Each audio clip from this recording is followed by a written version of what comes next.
నమస్తే, నేను మధు. దేశంలోని అత్యున్నత న్యాయస్థానంలో రాజ్ కసిరెడ్డికి అయితే చుక్కెదురైందనే చెప్పొచ్చు. సుప్రీంకోర్టు ఏకంగా వార్నింగ్ ఇచ్చింది, ఇంకొకసారి బెయిల్ పిటిషన్తో రావద్దని. మరి సుప్రీంకోర్టు ఎందుకు అంత ఫైర్ అయింది, అసలు ఏం జరిగింది, ఈరోజు మనం తెలుసుకుందాం. ప్రస్తుతం మనతో పాటు ఉన్నారు సీనియర్ జర్నలిస్ట్ సిఎస్ రావు గారు. వారిని అడిగి మరిన్ని విషయాలను తెలుసుకుందాం. నమస్కారం సార్. నమస్తే సార్, అసలు రాజ్ కసిరెడ్డికి సుప్రీంకోర్టు ఎందుకు వార్నింగ్ ఇచ్చింది, ఎందుకు అంత సీరియస్ అయింది సార్? అసలు సుప్రీంకోర్టు గతంలో ఎప్పుడు ఏ కేసులో ఇంత సీరియస్ అయినట్టు మనం అబ్జర్వ్ చేయాలి. రాజ్ కసిరెడ్డి బెయిల్ కోసం పిటిషన్ వేశారు. ఆ పిటిషన్ మీద వాదనలు ప్రతివాదనలు జరుగుతున్నటువంటి సమయంలో సుప్రీంకోర్టు జడ్జి చేసినటువంటి వ్యాఖ్యలు కనుక మనం అబ్జర్వ్ చేస్తే ఖచ్చితంగా లిక్కర్ స్కామ్లో ఉండేటువంటి వాళ్ళకి శిక్షలు పడతాయి అని ఒక ఒపీనియన్కి రావచ్చు. ఏం చేశారు కామెంట్స్ అని అంటే, అటువైపు నుంచి రాజ్ కసిరెడ్డి తరపు నుంచి అడ్వకేట్స్ వాదించినటువంటి వాదనలు ఏంటి, ఈ లిక్కర్ స్కామ్లో A5, A2, A7 వీళ్ళందరూ ఉన్నారు, చాలా మందిని అరెస్ట్ చేశారు, వాళ్ళందరికీ బెయిల్ ఇచ్చేశారు. మరి ఎందుకు రాజ్ కసిరెడ్డికి మీరు బెయిల్ ఇవ్వరు, బెయిల్ ఇవ్వడానికి అర్హుడు ఎందుకు కాడు అని చెప్పి క్వశ్చన్ చేసింది. ఇది ఎవరు క్వశ్చన్ చేశారు? కసిరెడ్డి తరఫు నుంచి వాదించినటువంటి అడ్వకేట్. దానికి జడ్జి చాలా సీరియస్గా రియాక్ట్ అయ్యారు. ఇప్పుడు ఈ కేసులో అరెస్ట్ అయినటువంటి వాళ్ళకి బెయిల్ ఇచ్చాము అని అంటే మీకు ఇవ్వాలని ఏం లేదు కదా, మీకు ఇచ్చే అర్హత ఉంది అని చెప్పి మీరు ఎలా అనుకుంటున్నారు? మొత్తం ఈ లిక్కర్ స్కామ్కి ఆర్కిటెక్ట్ ఇతనేను రాజ్ కసిరెడ్డి. ఇతను గతంలో విదేశాలకు పారిపోవడానికి ప్రయత్నం చేశారు. పైగా A7 ఇంతవరకు అరెస్ట్ చేయలేదు, A7ని. మరి A7 ముప్పిడి అవినాష్ అని అతను ఉన్నాడు. ఈ ముప్పిడి అవినాష్ అత్యంత సన్నిహితుడు కసిరెడ్డికి. మరి ఈ కసిరెడ్డిని ఒకవేళ బెయిల్ ఇచ్చి వదిలిపెడితే ఆ A7ని ఏం చేస్తాడు? A7ని మ్యానిపులేట్ చేయొచ్చు కదా, లేదు A7 ఏదైనా చేయొచ్చు కదా. ఇతను పెద్ద క్రైమ్ చేశాడు, 3,500 కోట్ల రూపాయల లిక్కర్ స్కామ్. అది చిన్నది కాదు. ఇతని అకౌంట్లో 782 కోట్ల రూపాయలు పడ్డాయి. వీటిని సూట్ కేసు కంపెనీలు పెట్టి సూట్ కేసు కంపెనీల ద్వారా తరలించారు. దీనికి సంబంధించిన పూర్తి ఆధారాలు ఉన్నాయి కోర్టు దగ్గర. కాబట్టి మిగతా వాళ్ళతోటి ఇతను ఎట్ట పోలుస్తావు? మిగతా వాళ్ళకి ఇచ్చారు అని అంటే ఇతనికి ఇవ్వమని అని మీరు ఎందుకు అనుకుంటున్నారు అని చెప్పి జడ్జి కామెంట్ చేశారు. దాంతోపాటు కసిరెడ్డి రాజశేఖర రెడ్డి తరపు నుంచి వాదించిన అడ్వకేట్ రైజ్ చేసినటువంటి 2 పాయింట్స్ సుప్రీంకోర్టుకి చిరాకు లేపించినాయి. ఏంటంటే, ఈ కేసులో లిక్కర్ పాలసీని తయారు చేసింది ఎవరు? IASలు. మరి IASలోని మీరు ఎందుకు అరెస్ట్ చేయట్లేదు? ఈ కేసులో ఇంతవరకు అరెస్ట్ చేయలేదు. అలాగే సాయిరెడ్డి గారు ఉన్నారు ఈ కేసులో. ఈ లిక్కర్ పాలసీని మార్చేటప్పుడు మీటింగ్లో వేసినప్పుడు ఆయన కూడా ఉన్నాడు. మరి ఆయన్ని అరెస్ట్ చేయలేదు. మరి కొంతమందిని అరెస్ట్ చేస్తున్నారు, కొంతమందికి బెయిల్ ఇస్తున్నారు, కానీ మా క్లయింట్కి మాత్రం మీరు బెయిల్ ఇవ్వట్లేదు అని చెప్పి ఆర్గ్యూ చేశాడు. అంటే మా క్లయింట్ కూడా బెయిల్కి అర్హుడే. అసలు వాళ్ళు బయట తిరుగుతున్నారు, IASలు బయట తిరుగుతున్నారు, అలాగే విజయసాయిరెడ్డి గారు బయట తిరుగుతున్నారు.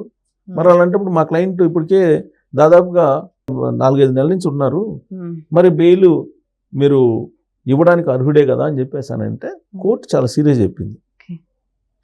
సో IASలు IPSలు లేకపోతే సాయిరెడ్డిని అరెస్ట్ చేయలేదు అని అంటే మీకు బెయిల్ ఇవ్వమని చెప్పి అర్థం కాదు కదా అని చెప్పి రివర్స్ అటాక్ చేసింది.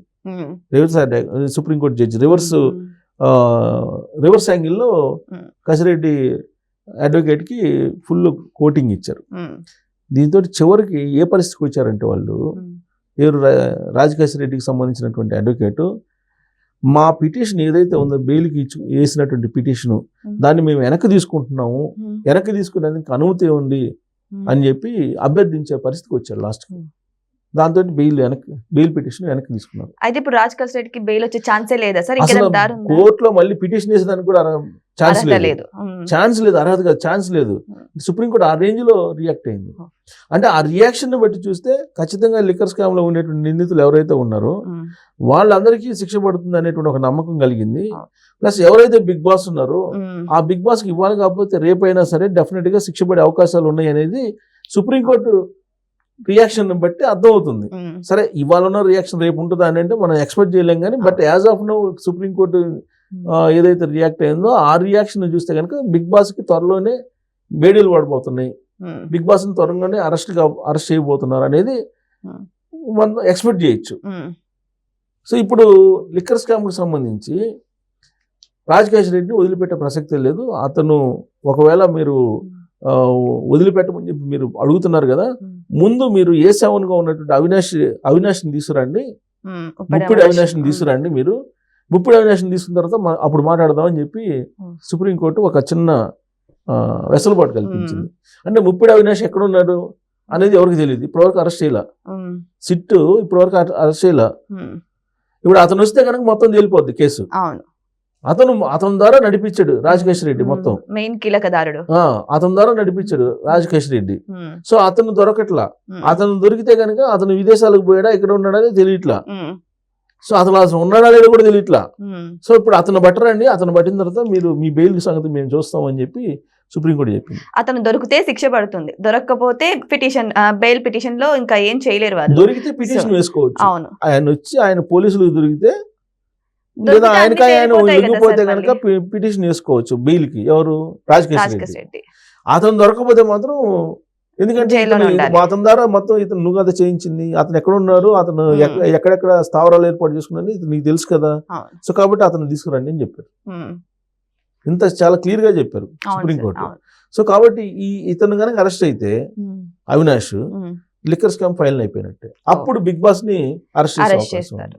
సో కాబట్టి దగ్గరకు వచ్చింది. ఈ అవినాష్ని కనుక పోలీసులు ట్రేస్ అవుట్ చేయటం, లేకపోతే అతను రావటం, కసిరెడ్డికి బెయిల్ ఇవ్వట్లేదు కాబట్టి నేను అరెస్ట్ అయితే తప్ప బెయిల్ ఇవ్వరు అనేటువంటి ఉద్దేశం, అతను ఏమైనా బయటకు వస్తే, ఒకవేళ ఆయన పోలీసులు దొరకటమో లేకపోతే బయటకు వస్తే అప్పుడు బిగ్ బాస్ అరెస్ట్ అయ్యేటువంటి అవకాశం ఉంది. ముప్పిడి అవినాష్ మరి బయటకు వచ్చే అవకాశం ఉందంటారా, లేకపోతే రాజకేష్ రెడ్డి బయటకు తీసుకొచ్చే అవకాశాలు ఉన్నాయి? ఇప్పుడు అసలు ఎక్కడున్నాడో లేదు తెలియట్లేదు. అది కాదు ఇప్పుడు సుప్రీంకోర్టు అడిగింది అదే, ముందు A7 గా ఉన్నటువంటి అవినాష్ తీసుకురాని అని చెప్తుంది. ఎవరు అవినాష్? ఆదాన్ డిస్టిలరీస్ ఉంది కదా, ఆదాన్ డిస్టిలరీస్ కి సంబంధించినటువంటి క్రియేటర్ అతను. ఈ ఆదాన్ డిస్టిలరీ డబ్బు పడింది, సో అతను రావాలి బయటికి. మెయిన్ అతను వస్తే కేసు మొత్తం తేలిపోద్ది, అప్పుడు బిగ్ బాస్ అరెస్ట్ అయ్యే అవకాశం ఉంది. చాలా మంది వెయిట్ చేస్తున్నారు కదా, బిగ్ బాస్ అరెస్ట్ కావట్లేదు, బిగ్ బాస్ దగ్గర ఎందుకు కట్టలేదు, తాడేపల్లి వైపు ఎవరు చూడట్లేదు, ఇవన్నీ అడుగుతున్నారు కదా సోషల్ మీడియాలో కూడా. మీరు వీడియోలు చేస్తున్నారు కానీ అటువైపు చూడట్లేదు అని చెప్పి. అసలు కీలకం ఏంటంటే మాయలపాకి ప్రాణం చిలకలో ఉన్నట్టు ఈ అవినాష్ దగ్గర ఉంది. ఈ అవినాష్ వస్తే అవినాష్ ఉన్నాడా లేదో డౌట్. మళ్ళా అవినాష్ కానీ బయటకు వస్తే అయిపోద్ది కేసు. బహుశా సుప్రీంకోర్టు అనుమానించే ముందు అవినాష్ని తీసుకురండి, A7 తీసుకురండి, తర్వాత మాట్లాడదాం మీ బెయిల్ సంగతి అని చెప్పారు. సో ఏదైనా సరే సుప్రీంకోర్టు మాత్రం రాజకేష్ రెడ్డి యొక్క బెయిల్ పిటిషన్ అయితే కొట్టడం జరిగింది. మరి ఇప్పటికైనా సరే, ఇంత జరుగుతున్నప్పటికైనా సరే, ఈ బెయిల్ కోసమైనా సరే మరి ముప్పిడి అవినాష్ బయటకు వస్తారా, మరి కోర్టు ముందు హాజరవుతారా, అసలు బిగ్ బాస్ బయటపడతారా, అందరూ జైలుకి వెళ్తారా? వెయిట్ చేసి చూద్దాం ఏం జరగబోతుందని. Thank you so much. Thank you.